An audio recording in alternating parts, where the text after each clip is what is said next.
मंच पर विद्वानों से आप लोगों ने बहुत कुछ सुना है और अभी आदरणीय अध्यक्ष जी को वक्तव्य देना, अध्यक्ष जी वक्तव्य, इसलिए मैं ज़्यादा नहीं बोलूँगी।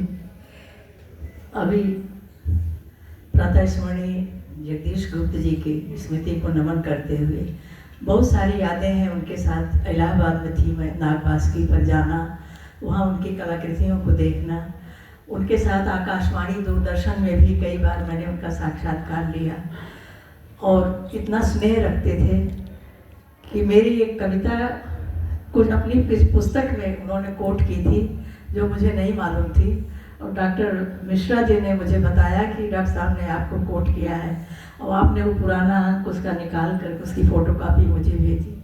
ऐसे स्नेहित व्यक्तित्व को नमन करना। बहन गीता गुप्ता जी को बधाई देती हूँ कि वे पिता की स्मृति में प्रतिवर्ष इतना अच्छा आयोजन करती हैं।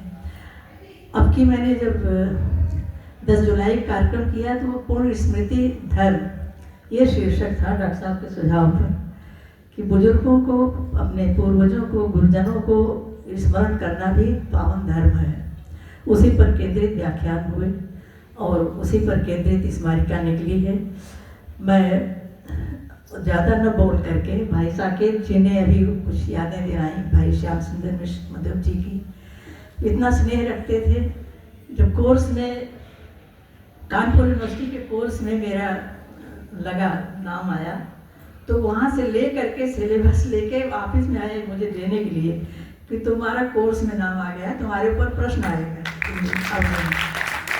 तो इतना स्नेह रखते थे, खरीद के ले आए थे। मैंने कहा कि मैं मूल्य दे दूँ, कहीं कि भाई को कहीं मूल्य दिया जाता है, मैं तुम्हारे लिए लाया हूँ। घर पे भी बुलाया था, वहाँ गई।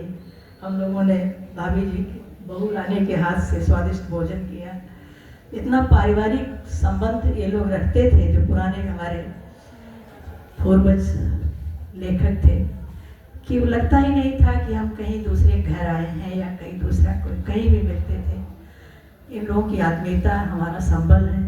और आप जो गुरुकुल चला रहे हैं, जो बच्चे यहाँ आए हैं, उनको बहुत खुशी हुई ये सुन करके कि नई पीढ़ी को आप तैयार कर रहे हैं भावी भविष्य के लिए, भारत के भविष्य के लिए, पूरे समाज के लिए। मैं उनके लिए शुभकामना व्यक्त करती हूँ। विलम्ब के लिए क्षमा चाहती हूँ। आज मेरी आँख में इंजेक्शन लगना था लेकिन कुछ एलर्जी हो गई तो डॉक्टर ने इंजेक्शन लगा करके, वो इंजेक्शन नहीं लगाया, टेस्ट के लिए इंजेक्शन लगाया, 1 घंटे रोका, बोले कि अगर ये नहीं फिर से होगी तो आज नहीं लगाएंगे। संयोग से मुझे आना था तो आज इंजेक्शन टल गया। ये भी प्रभु की प्रेरणा ही है, क्योंकि आज नहीं आ पाने का मुझे बहुत अफसोस होता है।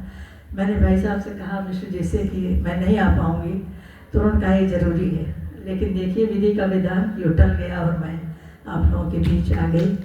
जीवन के लिए क्षमा चाहते हुए आप सबको प्रणाम करती हूँ। उन बच्चों को बहुत बहुत शुभकामनाएं। प्रभु से प्रार्थना है कि वो निरंतर अपने देश का नाम रोशन करने के लिए अपने को उस शिखर पर पहुँचाएँ जहाँ पहुँचाने की हर माँ बाप की इच्छा होती है, हर गुरु की इच्छा होती है। बहुत बहुत धन्यवाद। तो डॉक्टर आपको सुनिए, बहुत बहुत